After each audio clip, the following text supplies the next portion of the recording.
Okay, so there's a couple of weapons that I own that I didn't mention previously.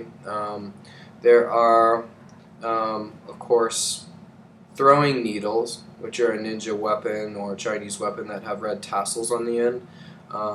They are shaped kind of like nails. Um, and they're kind of like you hold them up like this, and then you hold them in the palm of your hand. And I'll just use this to demonstrate. And you fling them like that. And then depending on how many feet away they are, it could be up the handle or it could be down. And you throw them in a similar way as I showed in my other video to the heavier shuriken throwing star.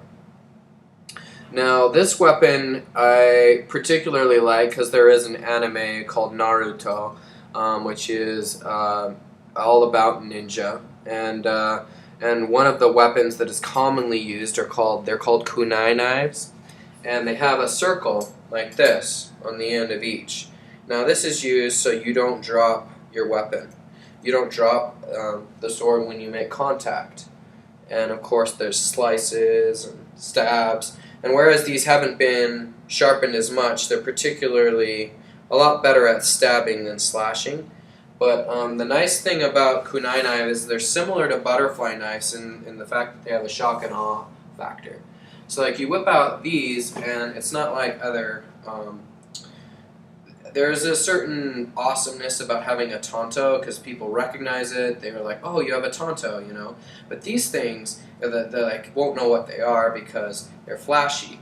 And like at night, you can throw them, and like as you can see, they flash, and you spin them. You can spin them in spirals, and so you get that going with two fingers, and it's almost like nunchucks where they have a sort of shock factor because like people are like, you know, they're like, they don't. And I wanted these for a long time because, I didn't really realize how awesome that they could be. But as you learn to spin them, it's more like you're distracting your opponent, and then of course, you can throw them as well. They're throwing weapons as well, so you can throw and release them like you would any shuriken. And the nice thing is they have a lot of versatility as far as that goes. And of course, you can have like tons of them on fingers. And if you look at Sasuke, Uchiha, or Naruto, or any of these guys, they all would have multiple ones that they would be throwing. And of course, that's common. So you have your shuriken, and of course you've got your kunai knives, and then of course you have your other shuriken that are the lighter long range ones. And so you got a stack of shuriken, you've got those, and that creates a bit of a shock and awe factor in a distance weapon. Now, as far as like raw effectiveness, I'm not really recommending those as far as weapons that are actually lethal. They're more of a distraction than anything. If you sharpen the kunai knives, I think that they could be fairly effective, but they'd have to be really sharp. So let's talk about your ethics when it comes to being a warrior. Now, you've got a few mentalities. I respect both of them. You have the samurai, you have the ninja. The samurai is more like Rurouni Kenshin mentality. It's about the frontal assault, the honorable duel, the honorable death. It's more like Bushido code of conduct. Then you have and Bushido, I mean, you can research it, but they were hardcore into making sure they didn't dishonor themselves or their clan or their families, and took it to the point where they would kill themselves if they, broke those vows. So it carried a lot of devotion, a lot of weight. Certain secret societies nowadays have a similar weight, I'm sure, as I've researched things in the past, but I want to move into talking about other weapons that are distance weapons that also could be close range. The Chainwhip is probably one of my favorite weapons. Now, I have another video on the Chainwhip, and that is extremely complex weapon, but I recommend you, as I don't know if I have access to that video any longer, I recommend you look online for more videos on how to properly use the Chainwhip. I can also make another one, but you can use a dog chain and then just attach it to a Tanto like this, and I recommend you, like, I won't recommend you do anything, actually. I'm just going to tell you what I did, because it's your choice, and it's like that disclaimer, don't try this at home kind of thing. But what I did is I connected a ring here, like a keychain ring, but a really strong one here. And then I connected to that a chain, like a dog chain with a handle. And I originally took the sheath and I connected the sheath onto that as well. So that way, and although the weight differentiation, it was a lot heavier, it trained me in the basic maneuvers of spinning and whatnot. And this was, of course, duct taped to here, and this was connected to the chain. Eventually, after I felt like I had the hang of that, I duct taped the blade so that it wouldn't cut me, and then I used it, and it was practically the same weight to do all the spins around me. And if you've seen Ninja Assassin, it's a really badass movie. It's an action movie. It's it's along the lines of 300 as far as blood and whatnot, but he uses this chain whip, and it's an absolutely awesome weapon because it can use the range of 6 feet, 3 feet, and then he can whip it around and grab it, and then use this in the traditional manner. But even though while he's using this, he can use the chain to block. So block and tangle and then slice. And it's so even though this is a Tanto you can carry on anywhere, you can also wrap the chain. I've wrapped it under my shirt before, and you can walk around like that, and it's completely concealable depending on your clothing and the thickness of your clothing. But obviously, it's more uncomfortable than just carrying around a knife. And of course, in certain states, you can open carry knives like this, and just carry it like that. But then, of course, just realize that if you're wearing black clothing, it's not very noticeable. But you draw undue attention to yourself when you have a weapon of any kind. So that's the nice thing about this, is it's very concealable, and it's an awesome weapon. So focusing in on what this video is about, now that I've gone through all of my weapons quite extensively, and of course there's others that I did. I did train in a bit in the larger sword varieties, European and whatnot. But that can be covered in another video as I am continuing to train with the samurai sword. I'll just call it that for now. Now, ideologies. So, if you've got an ideology that makes you want to attack people who are harmless or vulnerable or anything like that, then you are a bad person. So I'm not a bad person, so of course I don't support that. I think you should defend the weak and the helpless. So those are the two different ideologies. One, they don't really care about human life, they don't care about other people, they care about themselves. They typically will do anything to get what they want, and they'll kill anyone who gets in their way or slows them down, and if they're bored or they have psychopath or serial killer mentality, those types of people, from things I've researched and shows I've watched, are in a completely different category than people who have good intentions.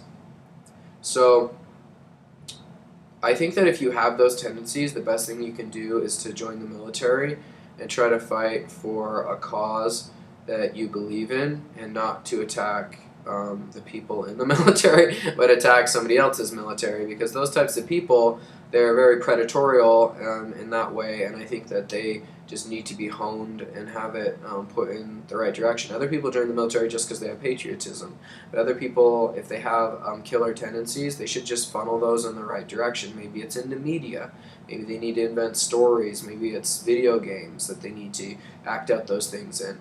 But like, it's not important to train people like that in martial arts. I highly recommend you don't train anyone in martial arts who seems like the type of person who is going to use it in the wrong way. Because I don't know if they would change or not, but it's not for me to say. I'm just saying, as an instructor, I personally don't train people who I feel have bad intentions.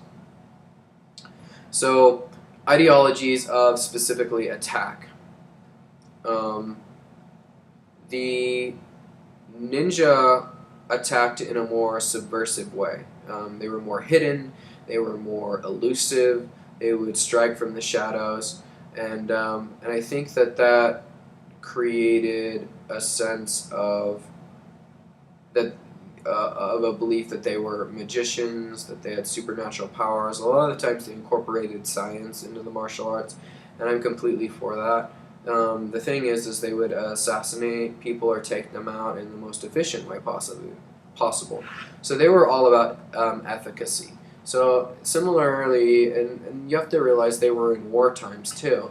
And in war, it's almost like anything goes to an extent. And of course, we have war crimes or war tribunals when people cross a line of human dignity, and I think that's a good thing.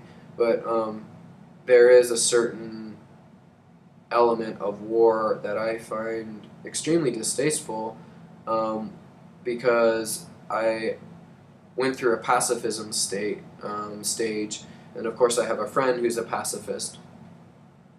And they just believe that you cannot have any sort of conflict and you probably avoid most conflict. And yeah, that's generally true. But then when you run into the other people that I mentioned with those tendencies, then you could be attacked. And if you're vulnerable and you don't know anything, it's like you better have somebody around you who does know things, who can protect you, like myself, or you might run into some problems. So, for pacifists, I basically suggest that they align themselves with somebody who's a warrior, because a warrior who has good intentions, and that warrior will protect them, especially if they're a close family or friend. Those are the types of people that you want in your life. Now, what else? So, yeah, so things are going really well for me, and I hope that things will go well for you. Try to decide the type of warrior you're going to be. A ninja is concerned about efficacy, a samurai is concerned about honor. You can combine the two and have a more Ronin mentality, and I highly recommend people in anything in life try to see the advantages and disadvantages of both sides and then to make a decision. Don't have a conflicting ideology, don't have inwardly be conflicted. Choose a side, whatever that is, and stick with that side until you determine that that side is no longer serving you. But when it comes to warfare and you're talking about other people's lives, I highly recommend that you don't ever use force unless it's absolutely necessary, and only unless you're in a life and death situation. Now, if somebody's just threatening you physically, my rule of thumb is use the force that is used against you. Therefore, what that basically means that if somebody attacks you with their hands, attack them with your hands. If somebody attacks you with a stick, attack them with a stick. If somebody attacks you with a knife, attack them with a knife. If somebody attacks you with a gun, attack them with a gun. If you want to simplify it, it's just like if somebody attacks you with a weapon, attack them with a weapon. If somebody attacks you with their hands, fight back with your hands. Try to make it more honorable. Now, if they're threatening your loved ones or they're like choking out your friend, you might have to move into territory where you knock them out with a club or something just to end it quickly. But try to use the minimal amount of force necessary to resolve a situation. And of course, there are other sort of psychological attacks in warfare that you can use through magic, and those things. Ninja are known for having secret hand techniques and whatnot. Because something's destructive doesn't mean that it's evil. It might be protecting yourself, but you have to be absolutely sure that you're doing something from a good place, because if you mess with any sort of practical magic or using too much force, you might have karma rebound on you.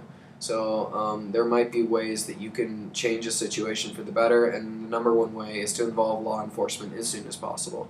Because generally speaking, law enforcement, when you give them a call, they're going to be on your side, way more than the other person's side. Now, if they call them and they have bad intentions and they try to frame you or things like that, which has happened, it's happened once to me, and I find I didn't get in trouble or anything, but it was just like, a huge inconvenience and a lot of stress for a day. And the thing is like, just realize that laws apply. Like, you don't want to carry. You have to be willing to own the consequences of your actions. So it's like if somebody wants to carry a concealed knife when they don't have a permit, or they want to open carry a gun in a state that doesn't allow open carry guns. It's like you're taking a risk, and if you're willing to live with the consequences of that risk, then you can take that risk, but you're going to be breaking the law, and it's better if you want the law on your side to have a completely clean record, and mine's clean, so that's a really a huge advantage. And I mean, like I have some parking tickets, but I think everyone's got a little bit of that, so I gotta resolve one or two of those. So. Hopefully that has been really helpful in regards to the situations that you can run into, the situations you should do to just basically choose an ideology that is going to be most conducive to the society you live in. When we aren't in Aztec times, we aren't in medieval times, we are in the modern age. And in the modern age, guns are the primary weapon of choice. Doesn't mean they're the only option, but just keep that in mind when you're dealing with situations. Don't endanger your family by charging at a guy with a gun with a samurai sword if it's loaded and he has intention to kill you and he's like more than 6 feet away and you don't have the element of surprise. It's like you're gonna die. It's like, don't do that to yourself. I mean, maybe if you had Kevlar on and a face mask, you wouldn't die, but honestly, it's like, try to use the most effective way possible, and hopefully no one breaks into your home, hopefully nobody attacks you at your workplace, but if they do, learn martial arts and trust your sensei. They tend to have pretty good heads on their shoulders, especially if they run a dojo, and you know, definitely, you know, make sure you know the laws of the land, know when it's a correct use of force, and what's legal and what isn't. And I'm glad that I could share that with you, and I hope that your quest for martial arts is beneficial and exciting to your life as it has been for mine.